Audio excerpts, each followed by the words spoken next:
मुझे कॉम्प्रोमाइज़, मुझे पता है कि हर रिलेशनशिप में कॉम्प्रोमाइज़ होते हैं, चाहे वो माँ बेटी, चाहे वो बाप बेटी, या कोई भी रिलेशनशिप है। लेकिन कोई ये बोले कि आप अपने आप को बदल लें, क्यों? आप किसी के लिए क्यों अपने आप को बदलें? किसी ने आपके लिए अपने आप को बदला? नहीं, कोई आपको अपने लिए नहीं बदलेगा। और जो भी आपकी ज़िंदगी में आए, जो आपको बदलना चाहे, वो आपका नहीं, वो आपका नहीं होता। पहली फ्रेंड कौन लड़की बनी थी? पहली फ्रेंड मेरे स्कूल में बनी थी, आई थिंक 3rd-4th क्लास में। Still friends? नहीं, वो कहीं गुम गए, पता नहीं कहाँ गए। लेकिन जो क्लास 9th में मेरी जो फ्रेंड बनी थी वो आज तक मेरे साथ है, आयशा। और उसके बाद जो कॉलेज लाइफ में बनी लाइबा, उसकी भी जिसकी शादी हुई है। बस हम दो। रोमांटिक हो? यस। क्या पसंद है? बारिश, हवा? मैं हर एक से ना वो कर सकती हूँ। हवा चले, सूरज का ढलना, सूरज का निकलना, चांद को देखना, सितारों से बातें करना, अच्छा म्यूजिक, अच्छा मौसम, खूबसूरत जगह। मैं बहुत रोमांटिक हूँ। तो डर लगता है कि क्या रिएक्शन होगा? किसी भी प्रोजेक्ट में डर लगता है मुझे। अब नहीं, ड्रामाज में नहीं मुझे लग रहा था बिल्कुल। अब जाके मुझे लगता है कि अब थोड़ा सा मैं कॉन्फिडेंट हो गई थी। लेकिन फिल्म्स में अभी किसी की भी फिल्म आती है, तो अभी मैंने रिसेंटली एक फिल्म देखी, हरीम की पर्ची, तो मैं देख रही थी और कह रही थी अच्छा इसी तरह मैं आऊँगी बड़ी स्क्रीन पे, लोग पता नहीं क्या करेंगे, तालियां बजाएंगे या इंटरवल पे उठ के चले जाएंगे। I really wish you luck। अल्लाह करे ये फिल्म बहुत तुम्हारे लिए और अली जफर के लिए ये एक बस छक्का हो। ये मेहंदी क्यों लगी हुई है? मेहंदी इसलिए लगी हुई है क्योंकि शादियां बहुत थी और लोग मुझे अब कमेंट्स कर रहे हैं कि अब तो माया सिर्फ शादी पे नजर आती है, वो तो बस अब शादियां अटेंड कर रही है। ये किसने कहा तुमने? ये मुझे बहुत लोग बोल रहे हैं, लेकिन मैंने कहना चाहती हूँ कितनी शादियां अटेंड की हैं अभी सीजन तक? दिसंबर एंड से लेके ये 2 दिन पहले तक 4 शादियां अटेंड की, क्योंकि सब फ्रेंड्स मेरी एक साथ उनकी डेट्स थी और फिर मैं फ्री नहीं थी पूरा साल, तो उसके अकॉर्डिंग सबने डेट्स रखी हुई थी, तब शादी खत्म हो गई। अब कुछ नहीं है। अच्छा चलो, ये तो मैं बाद में पूछूंगी कि कहीं कोई इरादा तो नहीं है। नहीं बिल्कुल नहीं। कभी मार पड़ी? बहुत नहीं, बाबा से मार नहीं पड़ी, मामा से तो थप्पड़ पड़े हैं। मुझे आज भी याद है, मैं छोटी थी तो मैंने, अम्मा मेरे बाबा को ऑब्वियसली उनके नाम से बुलाती थी, तनवीर तनवीर। तो एक दिन मैं बैठी मामा के साथ, मैंने कहा तनवीर, और एक थप्पड़ मेरे मुंह पे आया और मुझे समझ ना आई कि मुझे मेरी मामा ने क्यों थप्पड़ मारा मेरे मुंह पे। तो पता चला कि बाप को बाबा कहना है, नाम से नहीं बुलाना। ये माया कैसे नाम मिला? नाम माया बहुत पहले पड़ गया था, मेरे इंडस्ट्री में आने से पहले ही मेरा निकनेम माया था।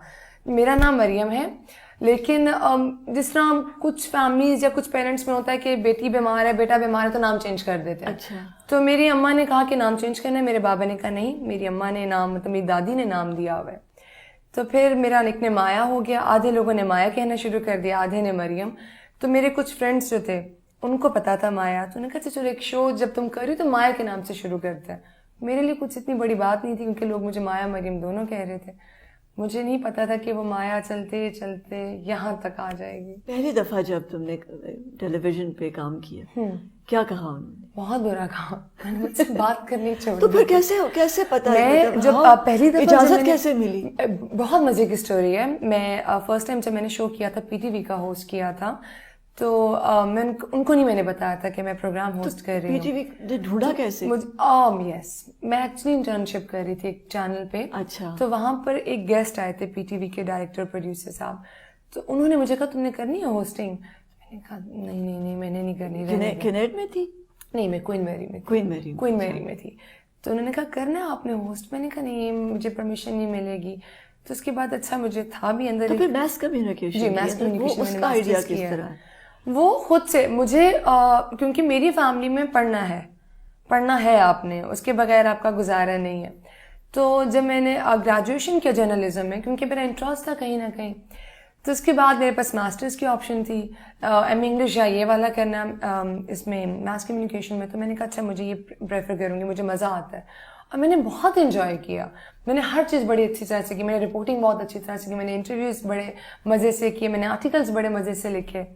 तो जब मैंने सब कुछ किया तो मुझे लगा कुछ तो है, मतलब मुझे रोका जा रहा है। मैंने बाबा से बात की, मुझे आगे काम करना है, कोई जॉब करनी है, तो उन्हें स्ट्रिक्टली कह दिया नहीं। तो वो भी एक है कि आप अपने बच्चों की तो सुने जो वो करना चाहते हैं, क्या पता उनके दिल में क्या है क्या नहीं, लेकिन मैं कुछ करना चाहती थी क्योंकि जब मेरी मदर की शादी हुई थी तो उनसे कहा गया था कि तुम जॉब छोड़ दोगी शादी के बाद। तो वो मुझे हमेशा कहती हैं कि मेरी गलती थी ज़िंदगी की सबसे बड़ी। और मौत बरहक है, आनी है, डर लगता है लेकिन आनी तो है। तो मैं अक्सर सोचती हूँ कि जो जो मैंने सोचा हुआ है मैं वो कर लूँ, इसीलिए शायद किसी का दिल नहीं दुखाती मैं। मुझे डर लगता है कि कोई कुछ कह ना दे। कुछ शायद मैंने बहुत से अच्छे काम नहीं किए होंगे, लेकिन ये जो मैं खुद से कर रही हूँ शायद ये मेरे काम आ जाए। क्या चीज़ याद आती है बाबा की बहुत ज़्यादा? हर चीज़। मैंने जिसने आपको बताया कि मेरा रूम उनके बाद था, उनके गुजर के जाना होता था, तो हिम्मत नहीं होती हम कि मैं उधर देखूं। हमने कुछ टाइम पहले वो घर भी शिफ्ट कर लिया वहाँ से। उनकी जो घर में पहनने वाली जूती थी वो रखी हुई है, मतलब उसके। अगर मौका मिले उनसे मिलने का दोबारा, साथ सामने बैठने, क्या कहोगी उन्हें? बहुत कुछ मेरे दिल में। मैं सबसे पहले तो ये कहूँगी कि आप बहुत जल्दी चले गए। उनको गले लगाऊंगी, उनके हाथ पकड़ूंगी, उनसे कहूँगी कि अभी बहुत बातें थी, अभी बहुत कुछ करना था मुझे जिसको आपने देखना था मेरे साथ। बहुत था। कोई एक ऐसी बात नहीं कि जिससे मैं कहूँ कि बाबा ये बात थी, नहीं।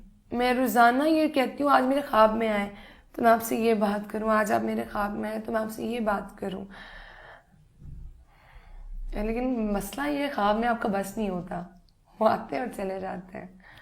लेकिन मैं उनको बहुत मिस करती हूँ, बहुत ज़्यादा, बहुत। क्या करना चाहोगी उनके लिए? मुझे उनके जाने के बाद पता चला है आपा कि वो बहुत सी लड़कियों की शादी करवा चुके हैं, बहुत से लोगों का घर उनसे चल रहा था और हमें पता नहीं था, जबकि मैं उनकी औलाद हूँ, मेरी अम्मा उनकी वाइफ थी, किसी को नहीं पता ये बात। तो जो चीज़ें वो छोड़ कर गए हैं मैं इसको कंटिन्यू करूँगी, मैं इसको कंटिन्यू करूँगी। अल्लाह करे तुम बहुत आगे जाओ, तुम्हारी फिल्म दीफा इन ट्रबल इतनी बड़ी सक्सेस हो कि तुम्हारे अब्बू ऊपर से देखें जन्नत से और मुस्कुराएं। Thank you so and I much. Hope तुम वो सब कर पाओ जो वो चाहते थे। इंशाल्लाह। You are making him very proud. I know that because you're so lovely. Thank you so much. Thank you, मेरी जान. Thank you you. so much. Bless you. Thank you.